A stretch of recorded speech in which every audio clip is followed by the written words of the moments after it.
Mga kwento ni Felmo.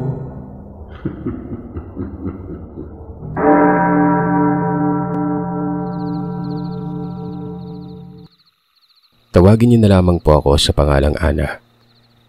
At ang kwento na ibabahagi ko ay hango sa sarili kong karanasan at ng buo kong pamilya. Nangyari ito sa lugar ng Dinagat Island na malayong probinsya ng Surigao del Norte. Dekada 90 nang mangyari ito. Panahon pa kung saan ang tatlo ko pang nakakatandang kapatid ay nag-aaral sa kabilang baryo. Ang baryong ito ay bantog din sa aming lugar na may mga aswang. Hiluan. Yung hiluan po sa Tagalog, manlalason. At dahil malayo nga po ang eskwelahan kung saan nag-aaral ang mga kapatid ko, doon na lang sila pinatuloy ni na mama at papa sa kaibigan nilang pari sa simbahan. 2 beses lang kung umuwi yung mga ate ko sa 2 linggo. Yung panganay po namin na itago niyo na lamang sa pangalang Bengbeng at ang pangalawa naman si Sel. Yung mama at papa ko sa mga panahon na ito ay mga magsasaka. May malaking sakahan yung mga magulang ni mama at papa. Bale, hindi naman po lahat sa amin kasi marami din sila na magkakapatid ang nagmamay-ari ng sakahan na yon.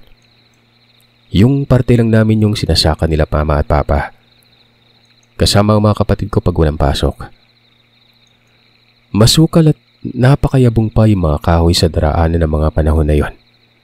Kaya hinahatid ni papa ang mga kapatid ko dahil puro babae pa naman. Isang araw, tanghaling tapat ng Martes nasa pagkainan ng aking mga kapatid kasama ang 2 pa naming pinsan. Natawagin na lamang natin sa pangalang Jengjeng at Joanna. Habang kumakain ay napansin ng ate kong si G na tinatagyawat na si Manang Beng. Dala na rin gawa ng nagdadalaga ito. Inasar niya si Manang na marami daw butlik sa mukha at sabay nagsitawanan pati yung mga pinsan namin. Maloko din kasi ang ate Sir Seth. Subali ay na nga. Inasar pa nila si Manang hanggang sa nawalan na ito ng gana at pumunta na lamang sa kwarto nila. Nagkulong si Manang.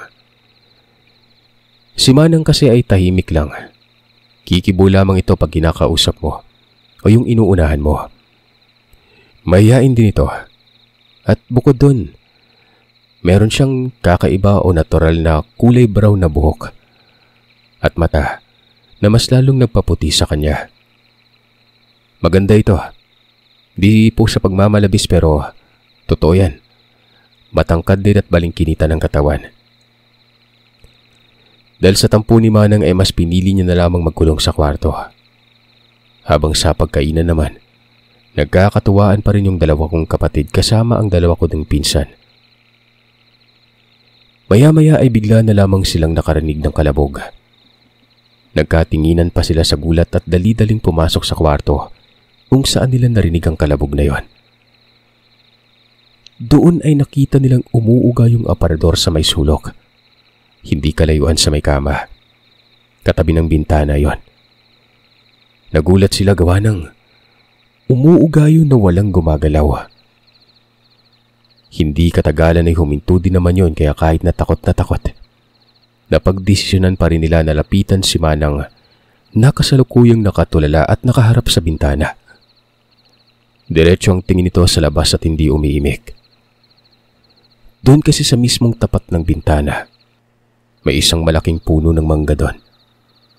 Usap-usapan din yon na may namamahay na kapre. Nagulantang na lamang sila nang biglang nahimatay si Manang. Kaya tinawag nila yung pari na kaibigan nila mama kung saan sila kasalukuyang nakatira ng panahon na ito. Inihiga nila si Manang sa kama at tinasalan. Maya-maya ay nagising na ito at kaagad naman nang tinanong ng pari si Manang na, "Beng, unsa may nahitabo sa imo? Naunsa man ka? Unsa may imong nakita?" "Anong nangyari sa iyo, Beng? Anong nakita mo?" Di naman agad umimik si Manang at nanatili lamang itong tahimik. Kaya inulit ni Ate Che ang tanong ng pari kanina. at doon ito sumagot ng, "Nakakita ko og kamot, itom na kamot og balhibuon. Kamot sa dakong taho diya sa bintana. May nakita akong kamay, itim na kamay, malaking kamay ng tao at malbalahibo dyan sa bintana." Napag-sign of the cross naman ang Paris na narinig at agad na dinasalan naman si Manang ng pantaboy ng masasamang espiritu. Makalipas ang ilang araw ay nanatili pa ring tahimik si Manang Beng.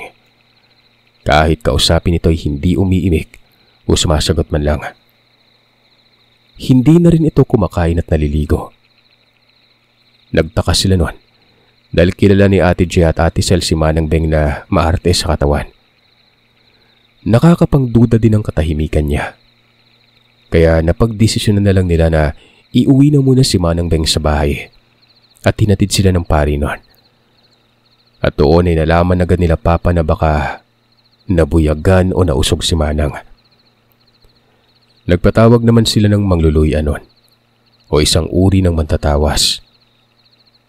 Luya lang yung ginagamit niya. Ay nga, pinaluyan nila Mama si Manang Beng. At doon nalaman na may nagkakagusto pala ditong isang kapre. Yung tipo daw kasi ng mga ganyang laman lupa. Yung mga babaeng mahinhin na tahimik. Doon nagsimula ang lahat. Papalit-palit na lamang ng albularyo sina Mama at Papa. Kung saan-saang baryo na sila umabot para lang maipagamot si Manang Beng. Hanggang sa umabot ang taong 2002. Nabuntis uli si Mama at yun na yung panahong ako yung pinagbubuntis niya. Dumagdag daw po kasi sila baka makatsamba ng lalaki pero ito ako, babae din. Fast forward 2009. 6 na taong gulang na ako ng mga panahong yon. Ito yung unang beses kong karanasan kay Manang Beng. At sa mga panahon na ito ay patuloy pa rin sina Mama at Papa sa pagpapaalbularyo sa kanya. Naalala ko pa, isang araw noon habang sinusubuan ko si Manang Beng ng tanghalian. Gawa ng gaya ng sabi ko, maski pagkain ay hindi na niya magawa ng kusa. Busy din si Mama sa gawaing bahay ng oras na yon. At yung dalawa ko namang nakakatandang kapatid na si Ate Sel at Ate G, nasa Cebu na, doon nag-aaral at nagtatrabaho. Si Papa pinasok na yung illegal na negosyo noon. Nag-aangkat at nagdi-deliver siya ng mga kahoy para sa bahay doon sa Surigao. Bihira lang si Papa na nasa bahay gawa ng kailangan nilang magstay ng isang gabi doon bago umuwi. Malayo pa kasi yung Surigao del Norte mismo at pump boat lang na may kalakihan yung gamit ni Papa. Kasama niya din yung 2 pahinante na sina Aki at Itot. Hindi po nila totoo mga pangalan. Habang pinapakain ko po si Manang Beng ay bigla na lamang siyang tumigil sa pagnguya. Pinagdikit yung mga labi kaya hindi ko mapasok ang kutsara. Dahil sa inis ko ay pinilit ko talaga yun dahil bata pa ako. Hindi pa malawak ang pag-unawa ko. Hindi ko namalayan na nasagad ko na pala ang pasensya ni Manang. Kaya todong kurot sa tagiliran ng inabot ko. Hindi lang yun, Sir Seth. Mahigit 10 minuto niya ako bago binitawan. Halos maiyak na si Mama noon dahil lumalahaw na ako sa sakit habang natatakot na nakatingin sa mukha ni Manang Beng na parang papatayin talaga ako anumang oras noon. Hindi pa yon, dahil minsan na rin natali sa upuang kawayan ng manang ko dahil sinasapian naman ito. Partida. 3 tao na ay nagtutulong-tulong para magapos siya sa upuan. Hindi naman po kasi sa pagmamalabis pero talagang malalaki ang 2 kong tito na sila Tito Mel at Julie. 6-footer din po sila. Matatangkad sila. Sa mga sandaling yun ay nagwawala pa rin si Manang. Pero hinayaan na lamang baka masaktan pa siya kung mas hinigpitan ng taling nakagapos sa paa at kamay niya na nasa kawayang upuan noon. Minsan na nga rin ako at maging ang 2 kong nakakatandang kapatid na muntik nang malagay sa alanganin. Isang dapit hapon noon.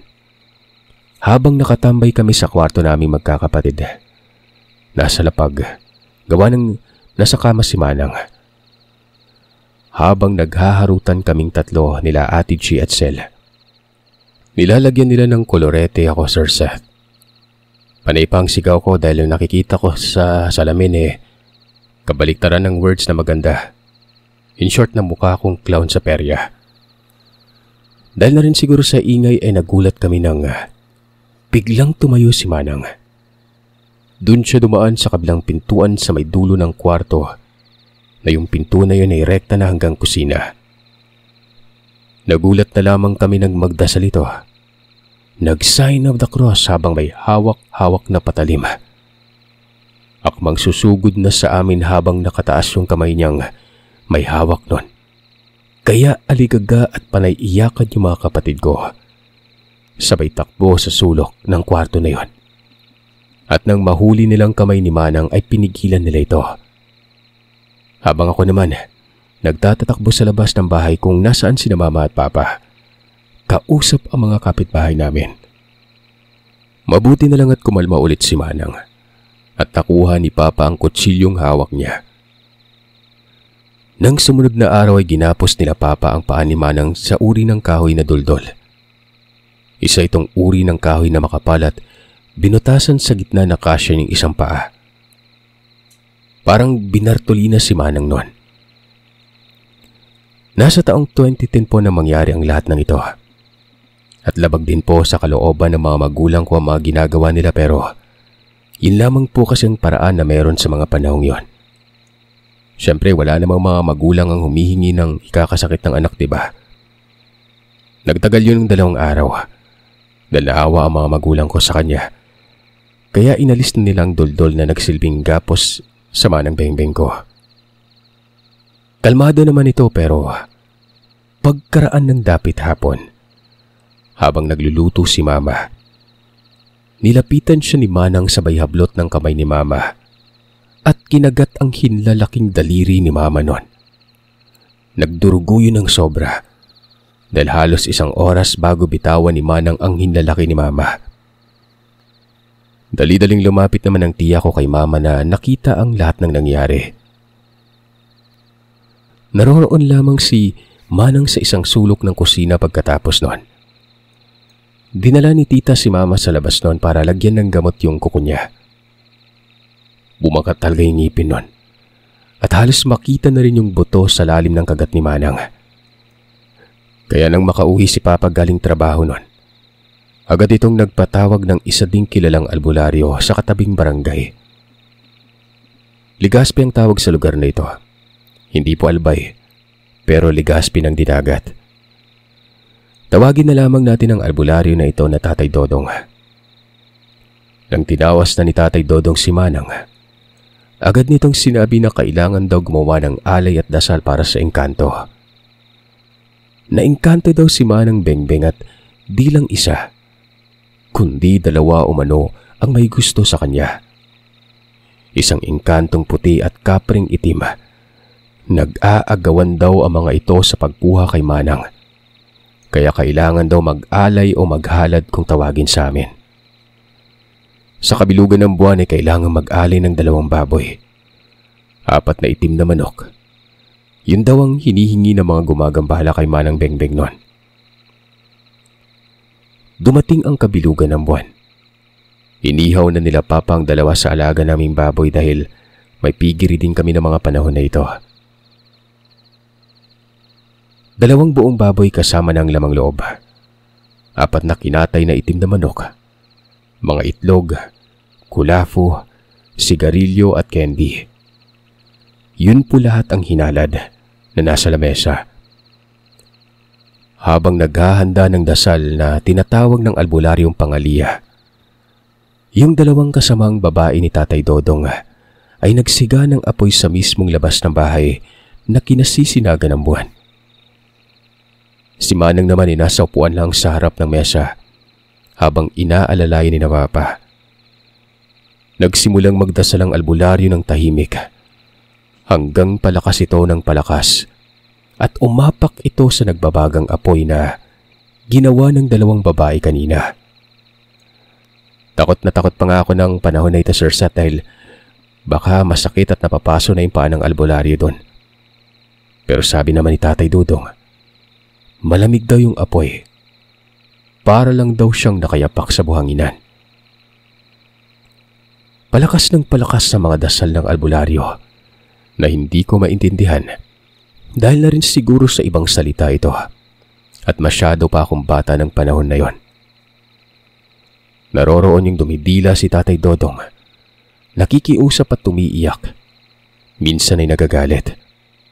Habang hindi naman matinag si Manang sa pagpupumiglas at pagsigaw nun. Lalong-lalo na nang lumabas sa nagbabagang apoy ang albularyo. Lumapit kay Manang, dala ang mga sanga na may mga mayabong na dahon at gamot. Pinalaspas ito sa katawan ni Manang. Pagkatapos nitong magwala ay bigla itong tumahimik. Nahimasmasan. Dun palang tumigil ang albularyo. Pero nagdasal pa ulit ito pagkatapos. Humingi ito ng tawad sa kung ano man ang nagawa ni Manang o kung nagambala man sila nito. Makalipas ang ilang araw at buwan hanggang taon, hindi na sinumpong si Manang ng pagwawala. Hindi na ito sinasaniban, pero hindi na rin ito bumalik sa dati. Hindi na ito umiimik, lagi na lang tahimik at tulala. Minsan ay tatawa na lamang bigla. Hanggang ngayon ay natiling ganun pa rin si Manang Bengbeng. At ang sabi ng albularyong huling gumamot kay Manang, nakuha na daw ng engkantong puti ang espiritu nito. At tanging katawan na lamang ang naiwan sa mundo ng mga tao.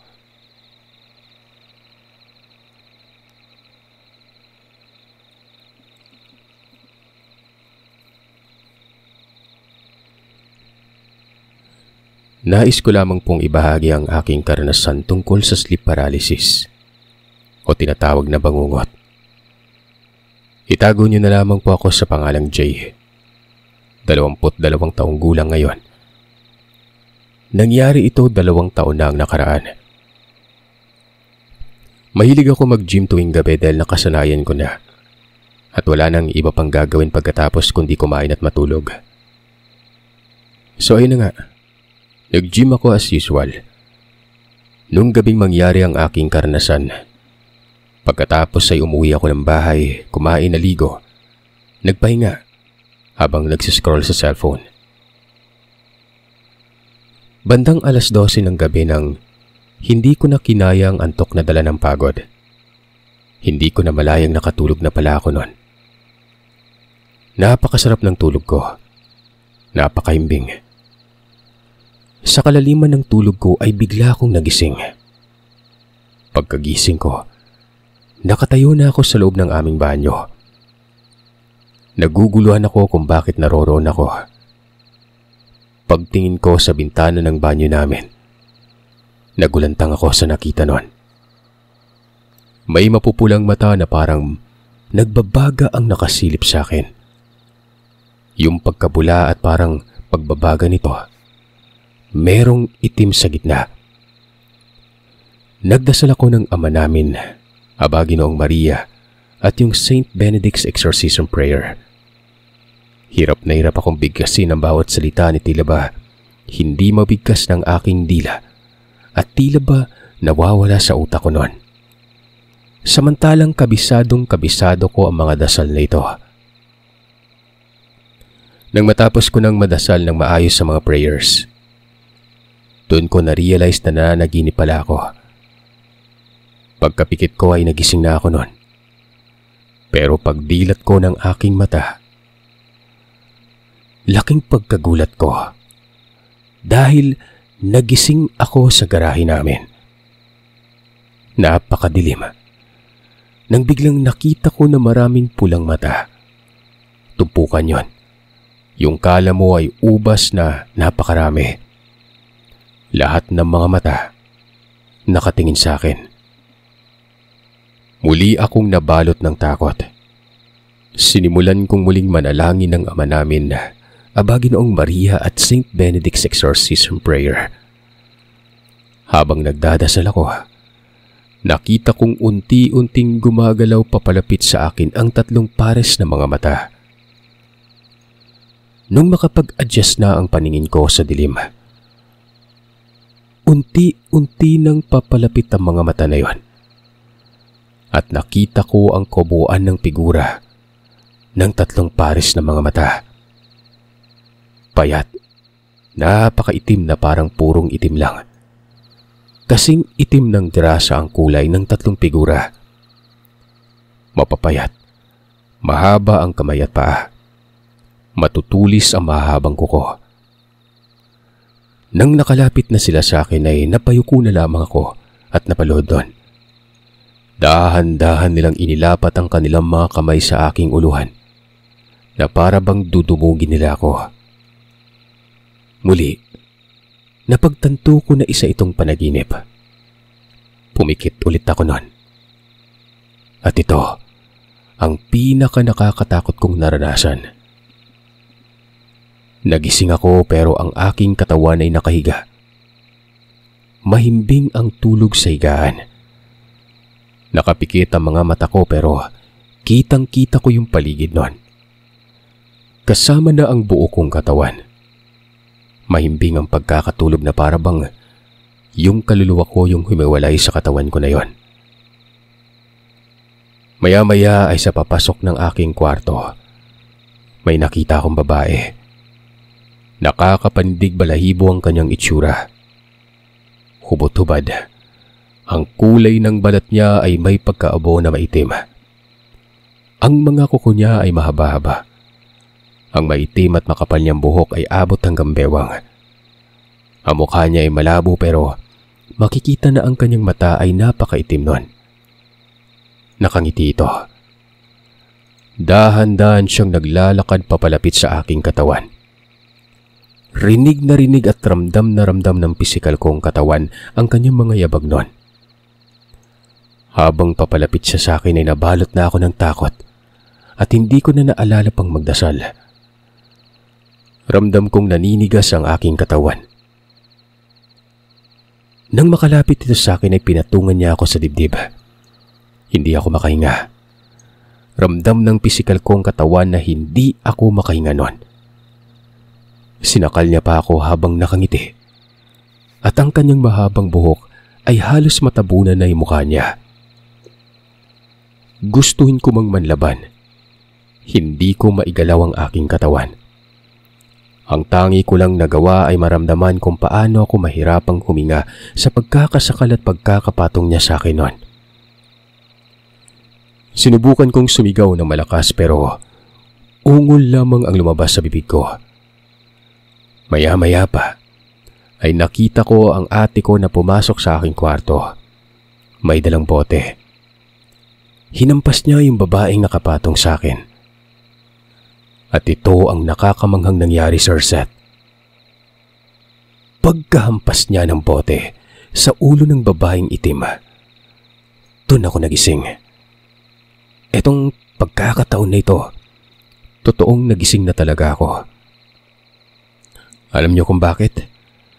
Nagising ako kasi kinakalabit pala ako ng ate ko at sinisigaw ang pangalan ko nun.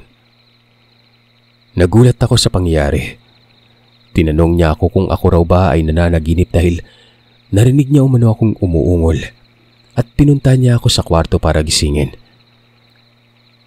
Nagdududa siya na baka binabangungot daw ako nun. Nang ginising niya pala ako, Sir Seth, 2:47 ng madaling araw nun. Malapit na mag 3:00 o yung tinatawag nilang witching hour.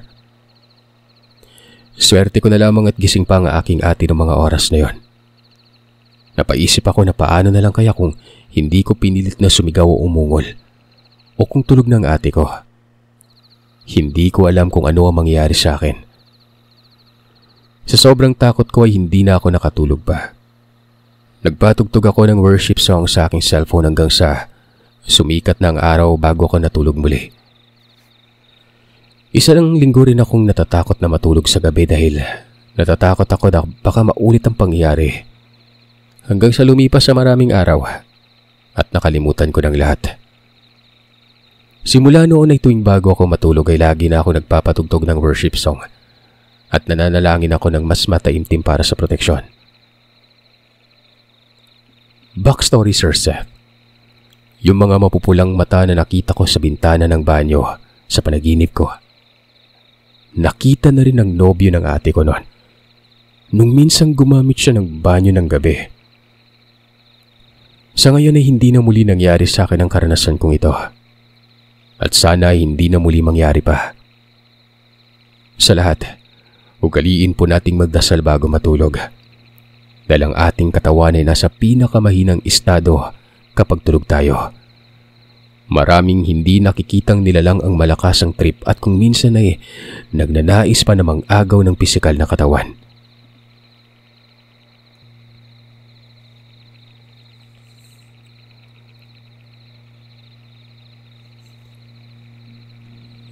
Isa pong kilalang albularyo si Lolo sa baryo namin. Kahit mga taga-malayo ay dinadayo talaga ang aking lolo para magpatawas o magpagamot. Merong isang kwento o karanasan patungkol sa pagpapagamot ni Lolo ang hinding-hindi ko makakalimutan noon. Isang araw, may dumayong mag-asawa sa aming bahay. Ang sabi ay may nagkakagustong aswang sa kanyang asawang buntis noon. Gabi-gabi raw ay dumadalaw ang nasabing nilalang sa bahay nila. Palagi raw itong nasa kanilang bakuran o hindi kaya nasa bubungan. Pinatay daw ng aswang ang kanilang mga alagang baboy, pati na rin ang alagang kambing ng kanilang kapitbahay. Nung gabing yun ay sumasakit na ang tiyan ng kanyang asawa. Kaya naman pumunta sila sa aming bahay para humingi ng tulong sa lolo ko para maproteksyonan ng kanilang anak. Hindi naman kalayuan ang aming barangay sa kanila kaya madali silang nakapunta. Binigyan ni Lolo ng itim na kumot ang babaeng buntis para ibalot sa kanyang katawan noon. Para daw hindi makita at maamoy ng aswang ang bata sa sinapupunan niya. Ilang minuto lang ang nakalipas. May narinig kaming pagaspas ng malaking ibon sa bubungan. Nasundan pala ng nilalang ang mag-asawa. Agad na kumuha si Lolo ng asin at bawang at ibinigay ito sa mag-asawa noon. Inutusan ni Lolo ang asawa ng buntis na kumuha ng goma sa aming kusina at sindihan ito sa labas.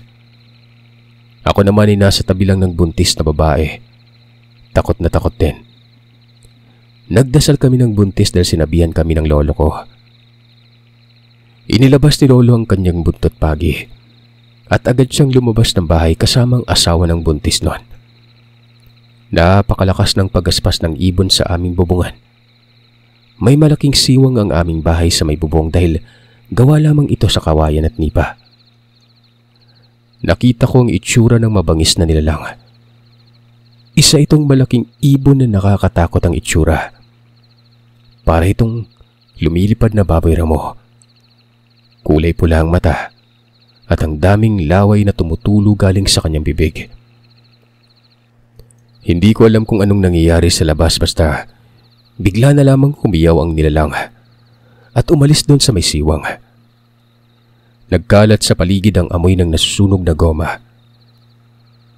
Napunta ang atensyon ko sa aking katabing babaeng buntis noon. Umiiyak ito sa sobrang sakit ng tiyan niya. Kaya lumabas ako para punta ng bahay ng aking tiyahin. Kapitbahay lang namin ito. Sobrang lapit lang na bahay nila sa bahay ni Lolo. Dali-dali namang kumaripas ng takbo ang tiyahin ko at tinulungan ng babaeng buntis noon. Nakita ko ang ginagawa ni Lolo at ang asawa ng buntis. Pati ang asawa ng tiyahin ko. Tumulong na rin sa paghuli sa nilalang na yon. Iwinawasiwas ng aking lolo ang buntot pagi para matamaan ng nilalang. Napuruhan yon. Nagkasugat ito sa mukha at tiyan. Sumigaw si Lolo ng, "Kilala kita kung sino ka. At alam ko rin kung saan ang tirahan mong animal ka." Dahil na rin siguro sa natamong malaking sugat ay nanghina ang nilalang at bumagal ang paglipad nito. Kung kaya ay nahuli ito ni Lolo. Pagkabagsak nito sa lupa, nagpagulong-gulong sila ni Lolo.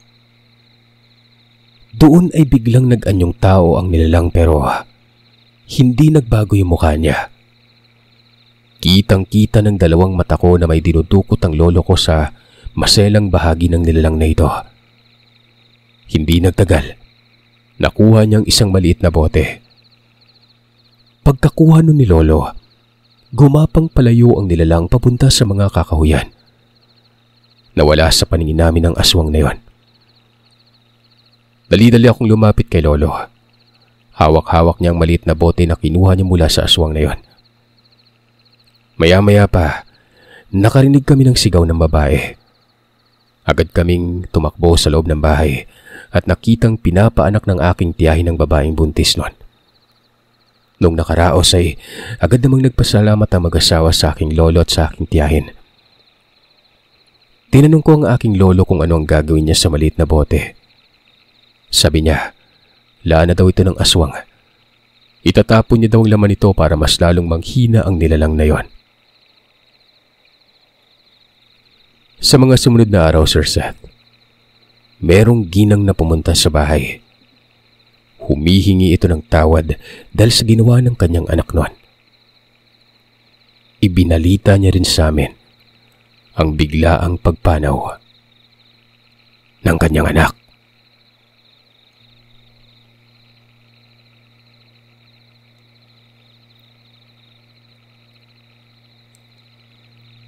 Tawagin niyo na lamang po ako sa pangalang Esyang.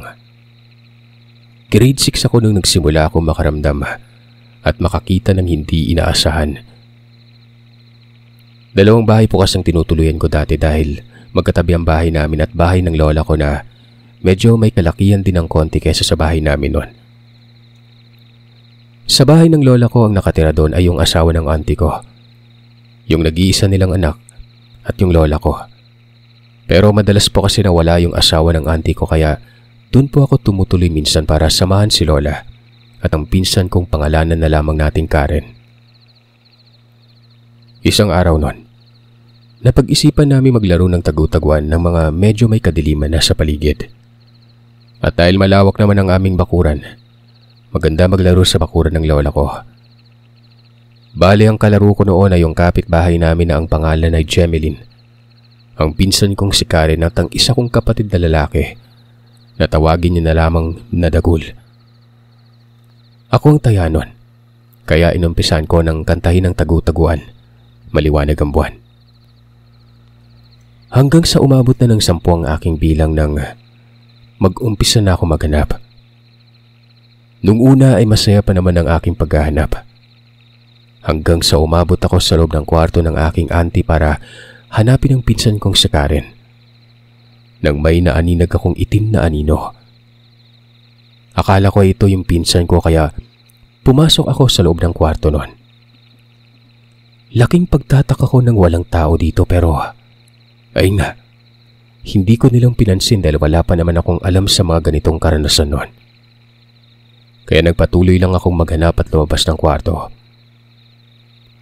Nagulat ako nang biglang paglabas ko ay nakita ko ang pinsan ko na may aninong parang malaking tao ang kanyang nasa likod. Nung tatakbuhin ko na sana para hawakan, napagulantang ako nang bigla itong tumagos papunta sa kwarto ng tita ko. Hindi ko nalang sinabi sa pinsan ko ang tungkol sa aninong yon. At hindi na rin ako pumasok sa kwarto ng tita ko hanggang noong nagkaedad at nagkaisip ako. Hinayaan ko na lang yung nakita ko. Pero isang araw nun, may nangyari na naman. Nagpaalam yung asawa ng auntie ko na pupunta daw siya ng Baguio at hindi daw siya makakauwi. Kaya naman nagpasama ulit yung pinsan ko sa kanilang bahay. Baliwala din yung lola namin noon. Umalis din siya noon at umuwi sa probinsya. 3 lang kaming magkakasama noon na natulog sa bahay nila. Ako, yung pinsan ko at yung kapitbahay naming si Jemeline. Nakahiligan ko po kasi na kapag kumakahol ang mga aso ng hindi mawaring tunog na para din bang may nakikita sila ako naman sinisilip ko po talaga yung palagi sa bintana. O hindi kaya ay binubuksan kong pinto para tingnan kung ano ang kinakahulan ng mga aso noon. Nanonood kaming 3 noon sa kwarto ng pinsan ko at umabot kami ng hating gabi. Sobrang lakas ng kahol ng mga aso noon, Sir Seth. At nagsabi ako sa 2 kong kasama na umihi na kami dahil natatakot na ako noon na hindi ko maintindihan yung nararamdaman ko. Ang CR nila noon ay nasa labas. Bali may daanan sa likod ng bahay nila. Pero ang nangyari ay inaya ko silang umihi sa harapan noon na dadaan sa terrace nila. Tumanggi sila noon dahil natatakot daw sila. Kaya ang ginawa ko ay ako na lamang ang tumuloy. At dalawa naman silang magkasama na umihi sa likod. Bata pa naman ako noon at uso pa naman noon ang umiihi lang sa gilid dahil sa edad ko. Unti-unti akong naglakad papunta sa terrace kahit sobrang kakaiba na ng kahol ng mga aso. Tumuloy pa din ako para tingnan. Nung nakalabas na ako wala naman akong nakikitang kahit na anong kinakahulan ng mga aso. Kaya nakampante na akong wala lang pala yon. Nagsimula na akong umihi. Hindi kalayuan sa terrace ng bahay ng pinsan ko. Katabi lang din naman niya yung bahay namin. Nagulat ako dahil habang umiihi ako noon, unti-unti kong tinaas ang tingin ko. May upuan na nakaharap mismo sa akin sa hindi kalayuan. Nakatabi lang din ang bahay namin. Ito yung pagmamay-ari ng kapitbahay din namin noon. Nagulat ako dahil sa upuang yon. May nakaupong babae. Isang matandang babaeng nakasuot ng puti. Nakasandal lang kanyang kamay sa may handle ng upuan. Mahaba ang buhok. Sobrang namumutla ako at hindi ko mawari kung ano ang gagawin ko ng mga oras na yon. Nagahalo yung takot, kaba at gulat ko ng mga oras na yon. Lalo na nang tumingin to sa akin ng masama. Sobrang sama na para bang galit na galit. Nakatitig lang din ako sa kanya ng mga oras na yon. At tila hindi ko makita ang kanyang buong mukha dahil natatakpan ito ng kanyang mahabang buhok na kulay itim. Bigla akong napadasal at tila ba doon ka lamang naisipang tumakbo at umiyak na bumalik sa kwarto. Kinuwento ko buong nangyari ng mga oras na yon. Lumipas ang 2 araw, bigla akong nilagnat. Dinala ko sa center noon ng papa ko dahil hindi na bumababa yung lagnat ko. Maraming gamot na pinainom sa akin para gumaling pero wala pa rin. Hanggang sa naisipan ng aking lola na ipatawas sa kanyang kakilala sa hindi kalayuan sa aming barangay. Hindi ko na matandaan yung pangalan niya ng matandang yon. Pero siya yung tumingin at nagpagaling sa akin. Pagkahawak niya sa mga kamay ko, nahulaan agad niya kung bakit hindi ako gumagaling. Iha, may nakita ka bang babae na mahaba ang buhok at nakadamit ng puti? Nagulat ako sa sinabi niya. At bigla na lamang akong umiyak sa takot dahil naalala ko ito. Ilang araw din kasing wala akong tulog noon. Ang sabi ng manggagamot kay tatay, ang babaeng nakita niya ay hindi malayong kamag-anak niyo. Naiinggit ito sa inyong anak kaya gusto niyang kunin upang makasama. Ang dapat niyong gawin ay lagi kayong mag-alay ng para sa kanya, lalo na sa pagkain dahil naiinggit siya kung anong meron sa anak niyo. Tura na manggagamot. Sinunod ng aking tatay ang sinabi sa amin. At lumipas ang 2 araw ay gumaling na rin ako. Nakakatulog na rin po ako ng mahimbing dahil sa binigay sa akin na proteksyon. Maglagay lamang daw ako ng lagi ng asin, bigas at bawang sa aking ulunan para hindi na ako gambalain pa nang hindi natin nakikita.